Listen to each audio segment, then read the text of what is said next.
یہ یاد ہے کہ عورت کو پردہ کرانا ہے، یہ یاد نہیں کہ جب خود کسی کے گھر جانا ہے تو اس کی بیٹی کی طرف گندی نگاہ نہیں ڈالنی. یہ یاد ہے کہ بیٹی کے منہ کے اوپر پردہ لگا ہو. یہ یاد نہیں کہ کسی کی بیٹی گزرتی ہو تو اس کے ساتھ زنا کا ارادہ کرتا ہو. سمجھایا کس نے یہ؟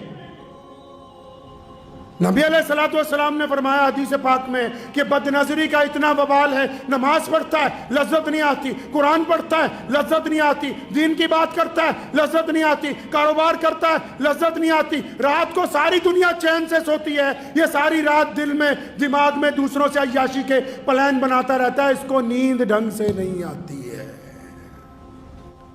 یہ جس انٹرنیٹ کے چکر میں پڑھ کے اپنی جوانیاں برباد کر رہے ہو، کیا یہ اس بات کی دلیل نہیں کہ جب سے انڈسٹری آئی اس بات کی کہ ہم لوگوں کو رسالے چھاپ کے دیں، ہم لوگوں کو اچھی اچھی رنگین تصویریں چھاپ کے دیں، جب سے ہم سوشل میڈیا کے اندر گھسے تو اخباروں کے ساتھ ساتھ انٹرنیٹ کے اوپر بھی، سڑکوں کے اوپر بھی اشتہار لگنے لگے، مردانہ کمزوری کا علاج کروا لو، لکوریے کا علاج کروا لو. کیا پتہ نہیں لگ رہا دنیا کو کہ یہ تمہاری آنے والی نسلوں کو برباد کر رہی ہے؟ یہ بد نظری تمہیں تباہی کی طرف لے کے جا رہی ہے. تم لگے ہوئے ہو ہندو مسلمان سکھ عیسائی آپس کے اندر کہ ہم نے لڑنا ہے، اور گھر میں اپنی اولاد کو دیکھو کہ رات کو دروازہ بند کر کے کیا ہو رہا ہے. زمین کھسک رہی ہے نیچے سے معاشرے کی. یار یاروں کے گھر جاتے ہیں، ان کی بہنوں کے ساتھ زنا کا ارادہ رکھتے ہیں، ان کی ماؤں کے ساتھ زنا کا ارادہ رکھتے ہیں. جن لوگوں کی آنکھوں میں شرم و حیا باقی نہ رہی ہو، ان کو کیا پتا ہوگا کہ یاری ہوتی کیا ہے؟ ان کو کیا پتا ہوگا دوستی کس مرض کا نام ہے کہ اگر کسی کو لگ جائے تو اس کے علاوہ زندگی نہیں گزرتی ہے. ہم نے کیا سوچا کہ بد نظری کوئی معمولی گناہ ہے؟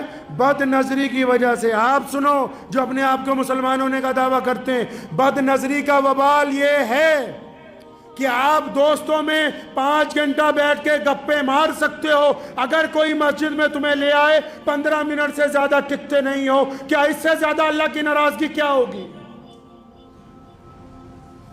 اگر تسبیح کرنے بیٹھتے ہو تمہارے ہاتھ سے درود پاک کی تسبیح مکمل نہیں ہوتی، کبھی تمہارا دماغ کہیں جاتا ہے، کبھی تمہارا دماغ کہیں جاتا ہے، تو اس سے بڑی خدا کی لعنت اور کیا ہو سکتی ہے؟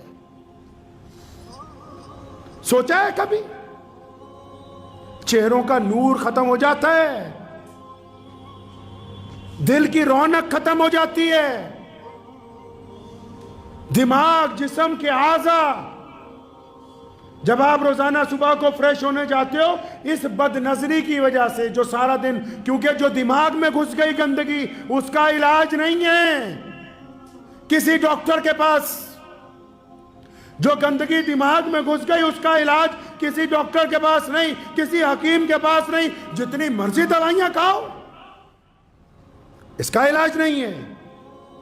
اس کا علاج کہاں ہے؟ اس کا علاج اللہ سے ڈرنے میں ہے، اس کا علاج اپنے رب سے ڈرنے میں ہے، اس کا علاج اپنے رب کی اطاعت کرنے میں ہے. یہ سمجھ لے کہ اگر ہم بد نظری کریں گے، اگر ہم اپنی آنکھوں کا غلط استعمال کریں گے، یہ آنکھیں اگر نعمت ہیں تو انسان کو زحمت میں بھی ڈال دیتی ہیں. آج کل تو لوگ اسپیشل بازاروں میں جاتے ہیں، عورتیں بھی اور مرد بھی. بات کڑوی ہے، ہو سکتا ہے کچھ لوگوں کو تکلیف پہنچے. ہم لوگ اسپیشل بازاروں میں جاتے ہیں آج کل، عورتیں بھی اور مرد بھی. عورت کی آزادی کے نام پہ لوگوں نے دھوکہ دے دیا ماؤں بہنوں بیٹیوں کو کہ سج دھک کے بازاروں میں نکلو، اور یہ کہا کہ ہم آزادی چاہتے ہیں. رات کو کوئی بندہ اپنے گھر کی کنڈی لگا کے سوتا ہے تو کیا وہ گھر میں قیدی ہے؟ وہ قیدی نہیں ہے، اس نے اپنے گھر کو سیکیور کیا ہے، اپنے گھر کو محفوظ کیا ہے. اگر کوئی ماں بہن بیٹی اپنے سر پر دوپٹہ رکھتی ہے تو وہ دقیانوس نہیں ہے. اس نے گندی نگاہوں سے، اس نے کھا جانے والی نگاہوں سے اپنے جسم کی حفاظت کی ہے. دین نے بھی یہی کہا. اور اس ملک میں جہاں ہم رہتے ہیں، اس ملک کی ہزاروں سال پرانی جو سبھیتا ہے، چاہے وہ کسی بھی مذہب کی ہو، وہ یہی کہتی ہے کہ ماں اور بہن اور جو بیٹیاں ہیں ان کا لباس ایسا ہو کہ کسی غیر مرد کی گندی نگاہ، ناپاک نگاہ اس بیٹی کے اوپر نہ پڑ جائے.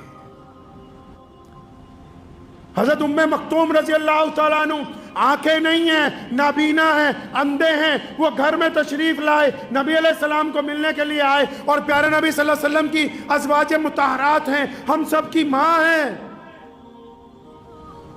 نبی علیہ السلام نے امت کی ماں کو کہا کہ پردہ کر لو، فرمایا یا رسول اللہ یہ ام مکتوم تو نابینا ہے، ان کو تو نظر نہیں آتا۔ فرمایا پھر کیا ہوا اگر یہ نابینا ہے، تمہاری تو آنکھیں ہیں۔ بیٹیوں کو بھی رسول اللہ نے سمجھایا کہ غیر مردوں پر شہوت کی نگاہ مت ڈالو۔ اللہ نے یہ جو تمہیں جسم دیا، چاہے وہ بیٹے کا ہو چاہے وہ بیٹی کا ہو، یہ خدا کی امانت ہے۔ کل قیامت کے دن جہاں بہت ساری پوچھ ہوگی، اللہ پوچھیں گے کہ اس جسم کا استعمال کیسے کیا تھا۔ مجھے امید ہے کہ آپ کو یہ ویڈیو پسند آئی ہوگی۔ اگر پسند آئی ہو تو یہ آپ اپنے دوستوں کے ساتھ شیئر کریں اور اس چینل کو سبسکرائب ضرور کریں۔